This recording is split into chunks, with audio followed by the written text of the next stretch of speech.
Hello student, आज फिर हम हिमाचल बोर्ड के क्वेश्चन मैथ के क्वेश्चन कराने जा रहे हैं। जैसे पहला क्वेश्चन क्या है, यहाँ पर ये A2 की मैट्रिक्स दी गई है, तो हम इसको A इक्वल टू क्या लिख सकते हैं, A equal to A11 A11 A12 A21 A22।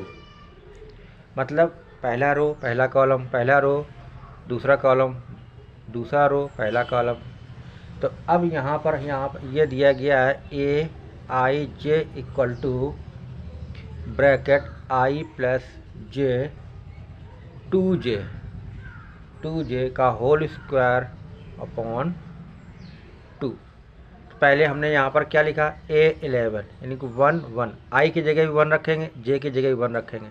तो यहाँ क्या रखा, 1 प्लस 2 इंटू 1 अपॉन 2 का होल स्क्वायर। अब हमने क्या देखा, 2 इंटू 1 2 प्लस 1 3। अब 3 का स्क्वायर करेंगे तो कितना आ जाएगा, 9/2 आ गया। अब A12 ले लिया। जब A12 लिया तो यहाँ पर क्या आया, A की जगह 1 प्लस फिर J की जगह 2, 2 2 जा 4 अपॉन 2 का होल स्क्वायर। तो ये कितना है, 4 प्लस 1 5, इसका स्क्वायर किया 25/2 आ गया। इसी प्रकार से अब हमने A21 ले लिया। 21 को क्या लिखेंगे, अब यहाँ पे हमने 2 लिख दिया, आई की जगह 2 लिख दिया और जे की जगह क्या लिख दिया, 1। तो कितना आ जाएगा, 2/2 का होल स्क्वायर। तो ये कितना, 2 प्लस 2 4, तो 4 का होल स्क्वायर कितना आ जाएगा, 16/2 कट के आ जाएगा, क्या आएगा, 8 आ गया। फिर आपने क्या लिया, A22 ले लिया।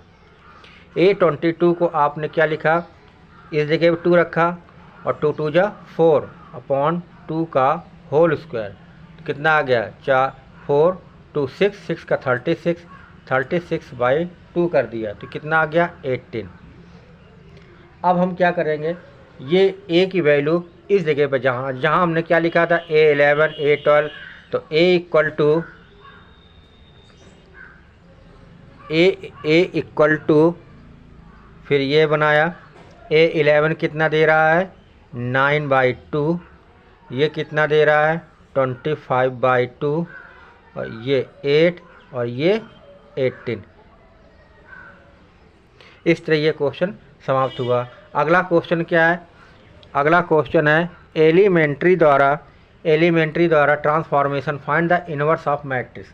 तो हमको इनवर्स मैट्रिक्स निकालना है। तो हम इसको लिखते क्या हैं, A इक्वल टू आई और A।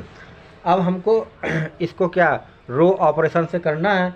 तो हम करते क्या है कि पहले हमने ये लिख लिया कि A इक्वल टू ये दिया गया है, तो हम यहाँ पर ये लिख लेते हैं 2 7 1 4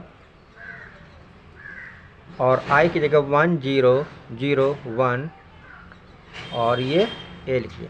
जो रूल इधर लगेगा वही रूल इधर लगाना है। तो अब जैसे हमने मान लिया कि हमको यहाँ पर 1 लाना है, तो अब 1 लाने के लिए R2 ले लिया। R2 equal to R2 minus इसमें कितने का मल्टीपल कर दिया, 3 का। तो अब R1 लाइन तो ये ऐसे लिखी रहेगी, 2 और 1 2 और 1 2 और 1 लिखी रहेगी।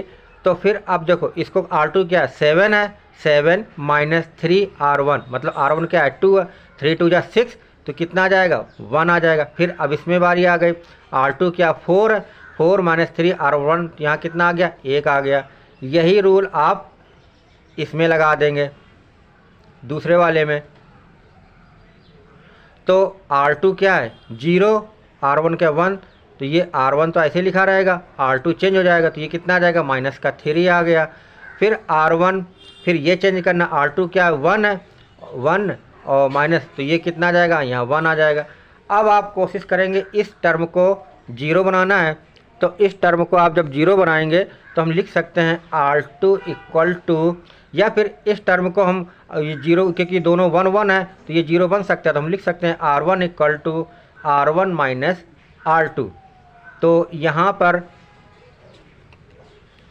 तो यहाँ पर देखिए इसमें से ये माइनस हुआ 1 आया, इसमें से ये माइनस हो गया तो 0 आ गया, ये 1 ऐसे लिख दिया।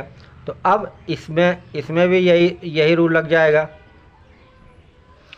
तो इसमें से ये माइनस किया कितना आ गया 4 आ गया, इसमें से ये माइनस किया कितना आ गया 1 आ गया, ये आप ऐसे ही लिख देंगे ये 1। अब आपको ये 0 बनाना है R2, तो हम यहाँ लिख सकते हैं R2 equal to R2 minus R1। तो अब इसमें से ये माइनस करेंगे, R1 टर्म ऐसे ही लिखी रहेगी, R1 टर्म को हम ऐसे लिखी रहेंगे। तो क्या जाएगा, ये ऐसे लिख दिया, ये इसमें इसको माइनस किया तो कितना आ गया 0 आ गया, इसमें इसको माइनस किया 1 आ गया। फिर अब इसमें से इसको माइनस किया कितना R2, ये कितना आ जाएगा माइनस का 7। फिर इसमें इसको माइनस किया तो कितना आ गया 2। ये R1 लाइन आपकी ऐसे लिखी रहेगी। तो ये आपका आंसर हो गया।